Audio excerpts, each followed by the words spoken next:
Sahabat Pijar TV, terima kasih sudah klik video YouTube ini. Kiranya kebenaran firman yang saudara dapatkan menerangi kehidupan saudara. Dan untuk mudah menyaksikan video-video lainnya dan mendapatkan update dengan cepat, gimana caranya? Klik subscribe-nya. Jangan lupa berkat Tuhan jangan disimpan sendiri. Klik tombol share di bawah dan dibagikan video ini ke banyak orang sebanyak-banyaknya yang saudara kenal. Salam terang bagi Indonesia.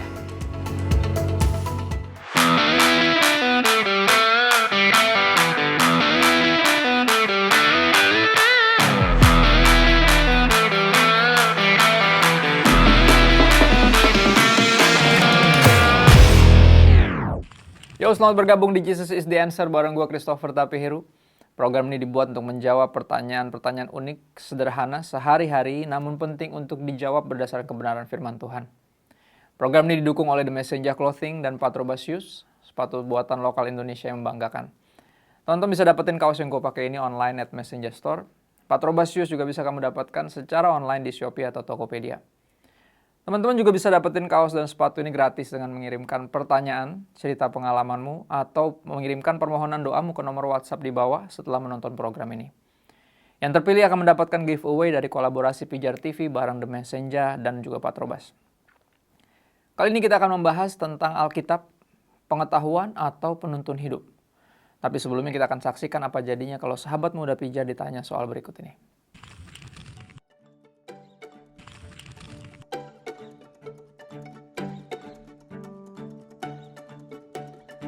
Enggak, Tuhan bukan sengaja ciptakan itu untuk membuat manusia jatuh dalam dosa.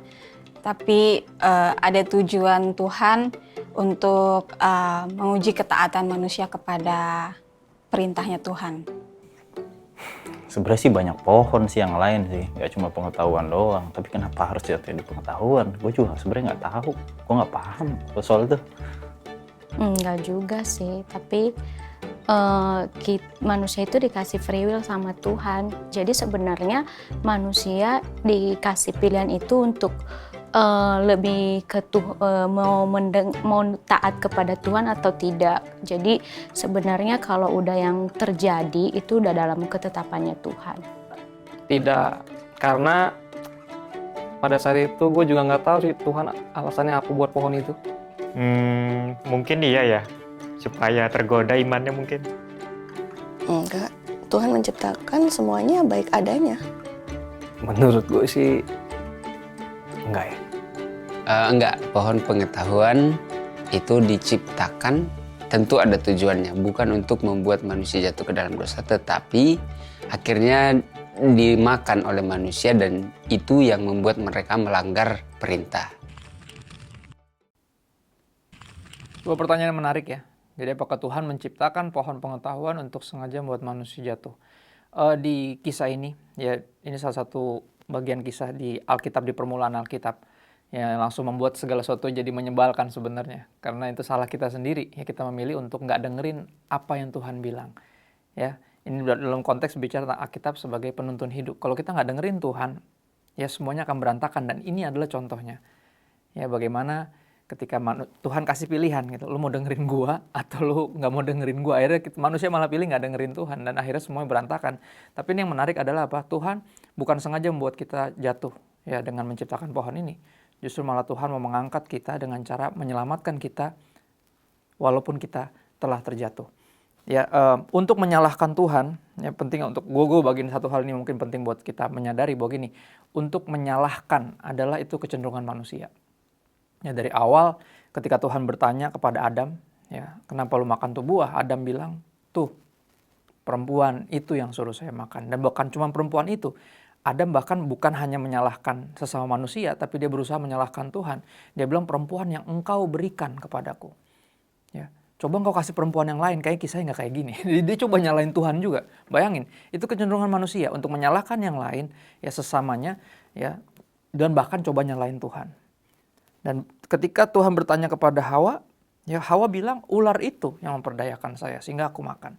Ya jadi kecenderungan juga manusia untuk nyalain setan. Ya, nyalain sesama, nyalain setan, bahkan coba nyalahin Tuhan. Ya, tapi ini yang menarik kenapa? Karena dari kejatuhan ini pun, ya dari kejatuhan manusia pun Tuhan menyatakan satu janji bahwa Dia akan menyelamatkan kita.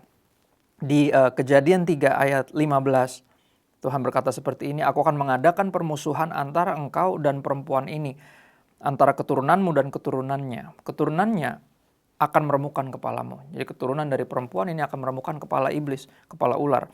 Tapi engkau, si iblis ini akan meremukkan tumitnya. Dan bicara ini tentang yang dikenal secara bahasa teologinya itu proto-evangelion atau Injil perdana, Injil pertama. Di mana Tuhan malah justru berjanji, walaupun manusia udah jatuh, Tuhan berjanji akan mengirimkan juru selamat.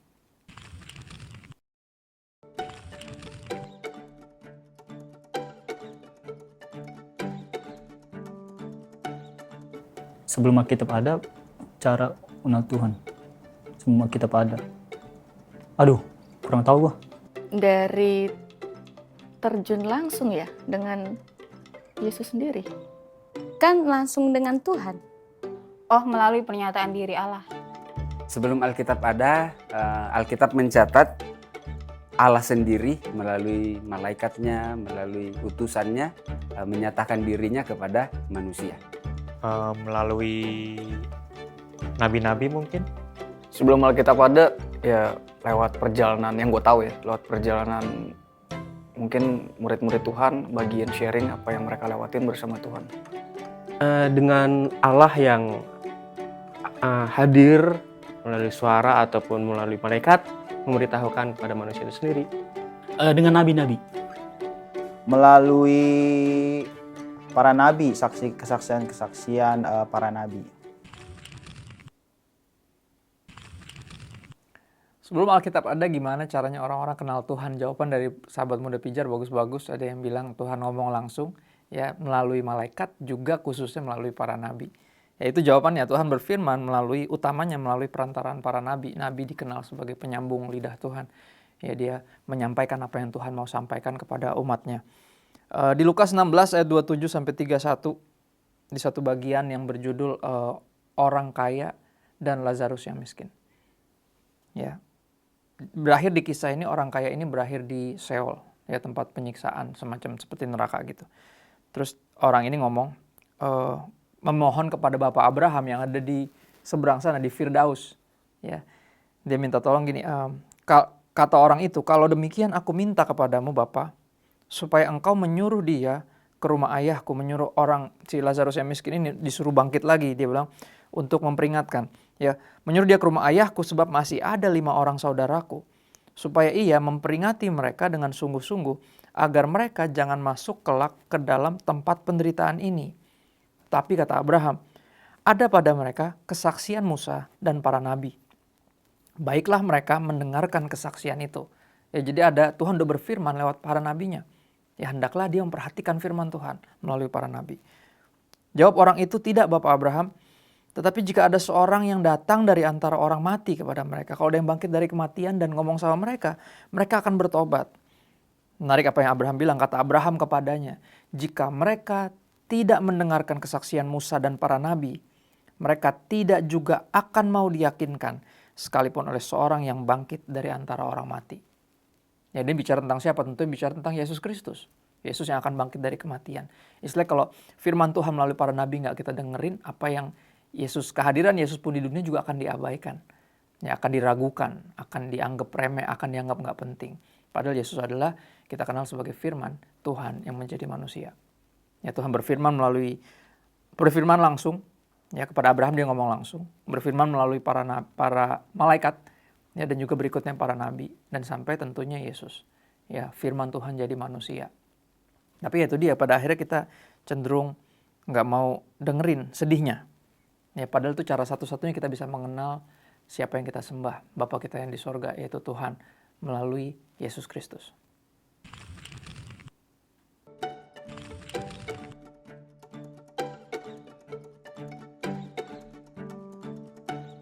Karena penulisnya berbeda. Bisa jadi saling melengkapi mereka dari versi masing-masing itu. Bisa di skip gak yang ini? Gue gak tahu. Kayaknya bukan 4 doang sih. Kalau emang 4 isinya sama, beda lah, pasti ada bedanya. Soalnya kan beda satu kitab, pasti kisahnya beda. Satu kitab ini kisahnya beda. Nggak tahu mau jawabnya. Kitab Injil ya, 4 kitab Injil itu berisi tentang kesaksian-kesaksian tentang Tuhan Yesus dan pelayanan para nabi, para rasul, sorry. Nah, sebenarnya Injil nggak cuma 4. Sebenarnya kalau kita mau lihat lebih luas, keseluruhan Alkitab itu adalah Injil juga. Ya, karena ada 4 orang yang tulis. Sebenarnya kenapa harus 4?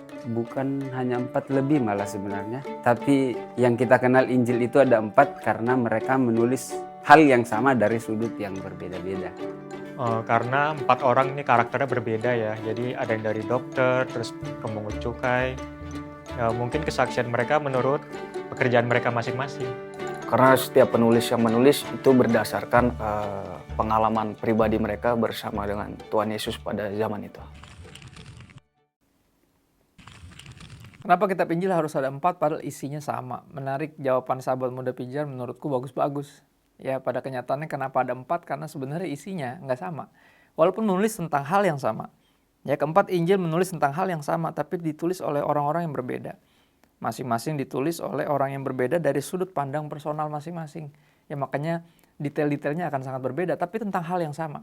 Nggak berlawanan, nggak pernah saling berlawanan. Justru saling memperlengkapi. Ya, ditulis oleh orang yang berbeda, dari sudut pandang personal masing-masing, untuk audiens utama yang berbeda-beda juga. Ya. Tapi begini, pada akhirnya keempat Injil tadi saling melengkapi, yang membantu kita untuk mengenal Yesus lebih dalam. Di Lukas 1 ayat 3-4, Lukas menulis tujuan kenapa dia nulis kitab Lukas. Ya, dia bilang gini, setelah aku menyelidiki segala peristiwa itu dengan seksama dari asal mulanya. Ya, dia seperti detektif yang berusaha mencari tahu dari asal mula, artinya disusun secara berurut. Ya. Aku mengambil keputusan untuk membukukannya dengan teratur bagimu. Jadi kitab Lukas ditulis spesifik untuk satu orang yang bernama Theophilus, yang secara bahasa artinya itu pencinta Tuhan. Ya, Theo itu Tuhan, Philia itu artinya love, orang yang mengasihi Tuhan. Tapi bukan orang percaya tadinya. Ya, dan Lukas nulis kitab ini, ya, menyusun semuanya secara seksama, secara berurut supaya temannya ini bisa percaya. Ya, aku mengambil keputusan untuk membukukannya dengan teratur bagimu secara kronologis supaya engkau dapat mengetahui bahwa segala sesuatu yang diajarkan kepadamu sungguh benar. Ya, menarik. Injil favoritku sejujurnya Lukas, karena ditulis untuk crowd yang orang awam. Karena aku percaya aku non-Yahudi, aku orang awam. Dan aku suka banget kitab Lukas secara personal. Yohanes menulis apa yang dicatat tentang dia menulis kitab Yohanes atau Injil Yohanes. Di Yohanes 21 ayat 24-25. Dia tulis kayak gini. Dialah murid yang memberi kesaksian tentang semuanya ini dan yang telah menuliskannya, dan kita tahu bahwa kesaksiannya itu benar. Oke, I wrote this myself. Oke, saya yang tulis ini sendiri. Ya, ini kesaksian yang benar. Saya ngalamin sendiri, dia bilang gitu. Ya, masih banyak hal-hal lain lagi yang diperbuat oleh Yesus. Tapi jikalau semuanya itu harus dituliskan satu persatu, maka agaknya dunia ini tidak dapat memuat semua kitab yang harus ditulis itu. Ya, jadi bahkan ditulis secara spesifik. Ya, tiap Injil ditulis untuk crowd yang sangat berbeda, tapi semuanya naturnya saling melengkapi. Ya, dan pertanyaan yang ketiga ini merangkum ya sebenarnya. Pertanyaan ini menjawab pertanyaan terbesar. Alkitab itu pengetahuan. Ya, sekedar pengetahuan aja atau dia penuntun bagi hidup Anda dan saya, bagi hidup kita. Di 2 Petrus 1 ayat 19. 2 Petrus 1 ayat 19, Rasul Petrus menulis gini. Dengan demikian kami makin diteguhkan oleh firman yang telah disampaikan oleh para nabi. Alangkah baiknya kalau kamu memperhatikan firman yang disampaikan para nabi tadi, sama seperti memperhatikan pelita yang bercahaya di tempat yang gelap, sampai fajar menyingsing dan bintang timur terbit bersinar dalam hatimu. Ya, maksudnya apa? Firman itu atau kitab yang ditulis para nabi itu menuntun kita sampai kita berjumpa dengan Kristus. Ya, sampai keempat Injil dicatat yang menjelaskan, menceritakan tentang Yesus. Dan juga tentunya the rest of the New Testament, sisanya dari perjanjian baru. Ya, semua itu menuntun kita sampai fajar menyingsing bintang timur terbit dalam hati kita sampai kita mengenal Kristus. Ya, sebagai Tuhan dan Juru Selamat. Ya, kita harus memperhatikan firman seperti memperhatikan pelita di tengah kegelapan. Kenapa? Mazmur 119 ayat 105 tentunya ayat yang terkenal.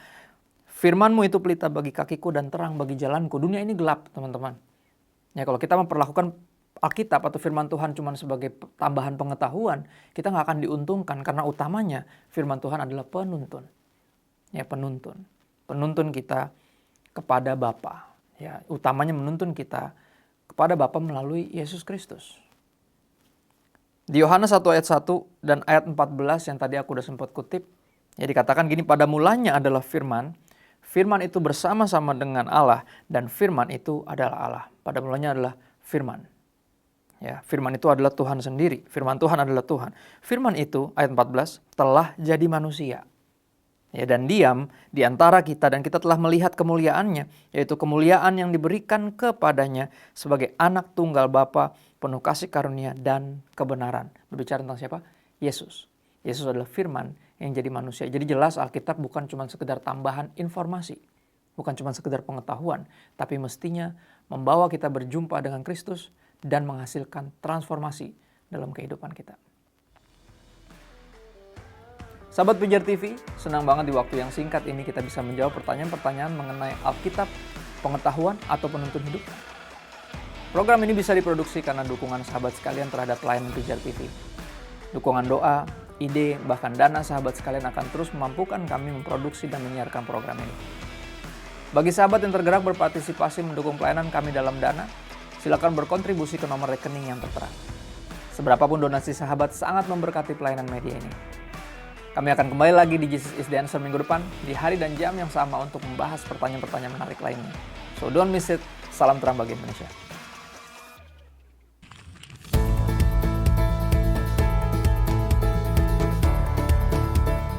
Sahabat Pijar TV, terima kasih sudah menjadi pemirsa setia program-program Pijar TV.